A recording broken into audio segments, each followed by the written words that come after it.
अरे शर्मा जी के लिए पानी तो लाओ और दादी से 2 कप चाय भी बोल दो। ठीक है बाबा। लकी बेटा चाय मत लाना, पानी बोल के आ जाओ। आगे का किस्सा बहुत इंटरेस्टिंग है। लकी जरा 2 चाय बोल दो। चरण सिंह के बाद आया रिटर्न ऑफ इंदिरा का दौर, फिर ऑपरेशन ब्लू स्टार हुआ और उसके बाद उनका assassination. Rajiv joint politics and national level पर सबसे बड़ी जीत हुई आज तक की। कितने सीट से लकी? 404। बिल्कुल सही। राजीव आए थंपिंग मेजोरिटी के साथ 1984 में। सबको लगा कि राजीव अगला चुनाव भी जीत लेंगे, लेकिन 1989 में फिर कोalition गवर्नमेंट का रिटर्न हुआ। कांग्रेस मेजोरिटी नहीं ला पाई तो उसने नेशनल फ्रंट को सपोर्ट करके वीपी सिंह को पीएम बना दिया। अच्छा, वीपी सिंह का पीएम बनने का भी एक बहुत बढ़िया किस्सा है। क्या दादाजी? ये तुम्हारे बाबा सुनाएंगे। अरे शर्मा जी, आपने तो हम पे ही भार डाल दिया। चलो ये भी ठीक रही। हुआ ये कि इलेक्शन रिजल्ट्स आए और जनता दल को 150 से कम सीट मिली, मेजॉरिटी से काफी कम। लेकिन बीजेपी और लेफ्ट पार्टीज ने समर्थन देने की हामी दे दी। अब हुआ कि चुनाव से पहले जनता दल ने अपना पीएम कैंडिडेट घोषित नहीं किया था, लेकिन दल के सबसे बड़े नेता थे वीपी सिंह और चुनाव उनके चेहरे पर ही लड़ा गया। अब रिजल्ट्स के बाद ओडिशा भवन में दल की मीटिंग बुलाई गई। वहां थे वीपी सिंह, चंद्रशेखर, अरुण नेहरू, बीजू पटनायक और बाकी सब। हाँ, देवीलाल भी थे। मीटिंग में चंद्रशेखर ने वीपी के मुंह पर कह दिया कि अगर आप पीएम के लिए खड़े हुए तो हम भी हो जाएंगे। देवीलाल वहीं थे तो उन्होंने चंद्रशेखर का हाथ पकड़ा और दूसरे कमरे में ले गए। अरुण नेहरू ये सब देख रहे थे। उन्होंने एक प्लान सोचा। उन्होंने बीजू पटनायक से कहा, हम देवीलाल का नाम पीएम के लिए आगे रखेंगे। यहाँ तक सब ठीक? लकी ने मुंडी लाकर हाँ कहा, लेकिन देवीलाल मना करके वीपी का नाम रख देंगे और हम सब ताली बजा के सपोर्ट कर देंगे। अरे भाई साहब, ये पॉलिटिक्स। हाँ, तुम दोनों में ये प्लान देवीलाल को बताया और उन्होंने हाँ कह दिया इसको। अब चंद्रशेखर को पता है कि देवीलाल होंगे पीएम, लेकिन उन्हें पूरा प्लान नहीं पता। अब हुई पूरे दल की meeting and as per plan सब चल रहा था। देवीलाल का नाम लिया गया और उन्होंने वीपी का नाम पीएम के लिए ले लिया। उनके पास ही बैठे थे चंद्रशेखर। उनके चेहरे के हाव भाव उड़ गए। वो गुस्से में उठे और मीटिंग छोड़ के चले गए, ये कहकर के हमारे साथ धोखा हुआ है। और ऐसे विश्वनाथ प्रताप सिंह उर्फ राजा साहब बने पीएम और उनके डेप्यूटी बने देवीलाल ताऊ। क्या गजब की पॉलिटिक्स है ये। कोलिशन गवर्नमेंट्स की ये बहुत बड़ी दिक्कत होती है। इसके बाद वीपी सिंह कैसे हटे? क्या आपको पता है कैसे हटे वीपी और कैसे हुई चंद्रशेखर की एंट्री? वीपी ने कहा था कि हमें पीएम पोस्ट नहीं चाहिए, मतलब लालच नहीं है, लेकिन वो पीएम बने एक पॉलिटिकल कॉन्स्पिरेसी का हिस्सा बन के। समय हरियाणा के मुख्यमंत्री थे ओपी चौटाला, जो थे देवीलाल के बेटे। अब पार्टी और एक तरह से पूरा देश चाहता था कि चौटाला को हटाया जाए, लेकिन देवीलाल ने प्रेशर दिया वीपी पर और कहा कि हम इस्तीफा दे देंगे। तो वीपी उनके सामने झुक गए और वीपी ने चौटाला को नहीं हटाया। सो ऐसी सब चीजें हो रही थी। फाइनल लेन इन द कफिन बना एल के अडवाणी की रथ यात्रा। लालू थे बिहार के मुख्यमंत्री। उन्होंने आडवाणी को कर लिया अरेस्ट। बीजेपी ने सपोर्ट ले लिया गवर्नमेंट से और 11 महीने की वीपी सरकार चली गई। इससे जुड़ी एक इंटरेस्टिंग बात बताएं। जिस डीएम को लालू ने आडवाणी को अरेस्ट करने को कहा था, उसका नाम था आर के सिंह।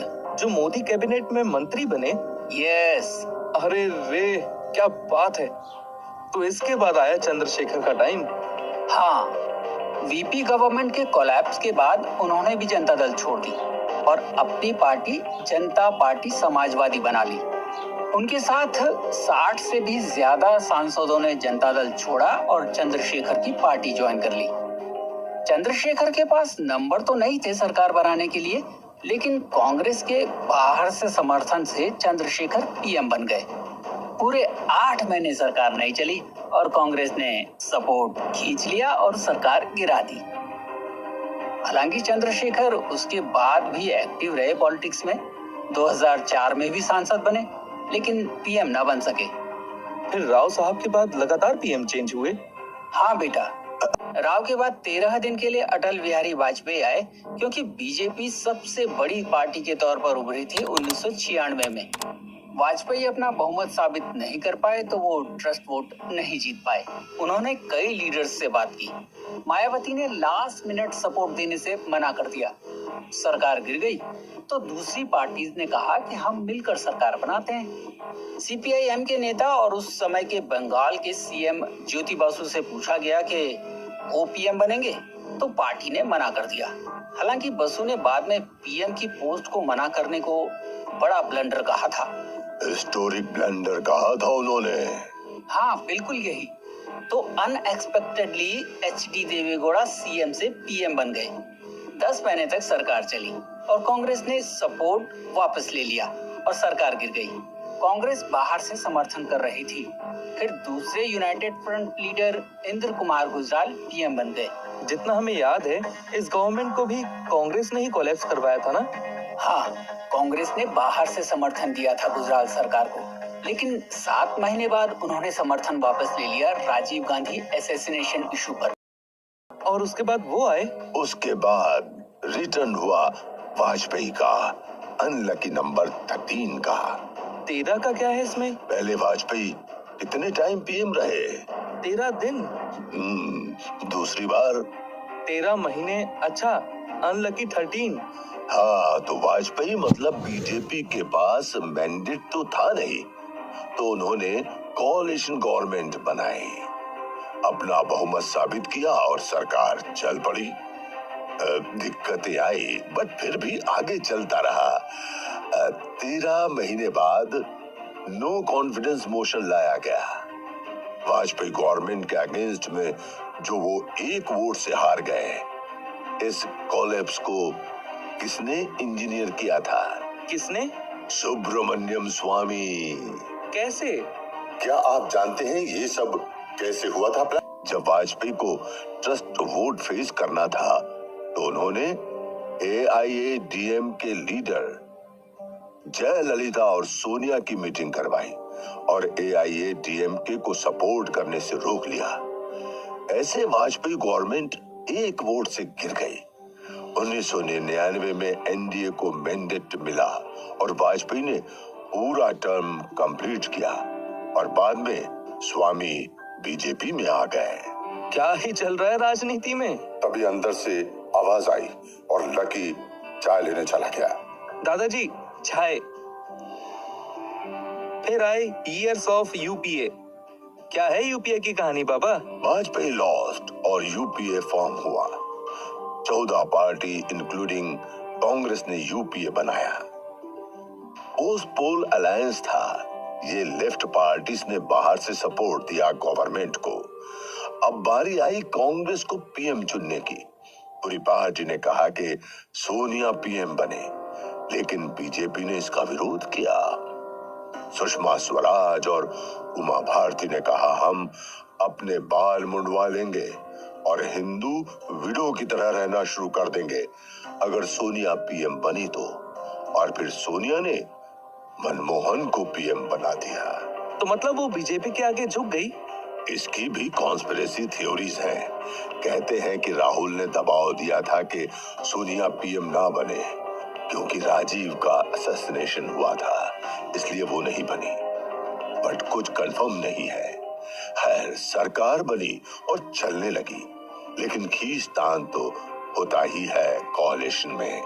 2009 के इलेक्शन में कांग्रेस को सरप्राइजिंगली 200 के ऊपर सीट्स मिल गई, लेकिन अलाइज अब भी चाहिए थे। TMC, national conference, NCP, DMK और इंडियन यूनियन मुस्लिम लीग बने अलाइज और खूब हुए ड्रामे। टीएमसी अपनी बातें मनवाती थी, करप्शन चार्जेस लगते थे, बॉर्डर सिक्योरिटीज के इश्यूज उठते रहते थे। अलाइज ने फिर डम कर दिया कांग्रेस को एक एक करके, और ये 5 साल ऐसे रहे कि कांग्रेस 200 से 44 पर आ गई 2014 में, lowest over tally of Congress. आप लोगों को 2024 का क्या हाल लग रहा है? इंडिया अलायंस कर पाएगी मुकाबला एनडीए का?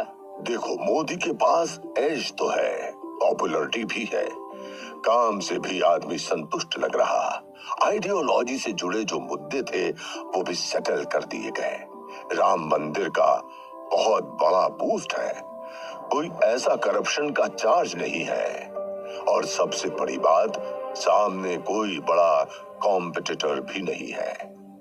तो एज तो है, और विपक्ष मुद्दा बना भी नहीं पा रही कुछ, जैसे यूपीए के टाइम करप्शन बन गया था, इन्फ्लेशन बन गया था, ऐसा कुछ बन ही नहीं पा रहा। ये ईडी एक्शन से कुछ होगा?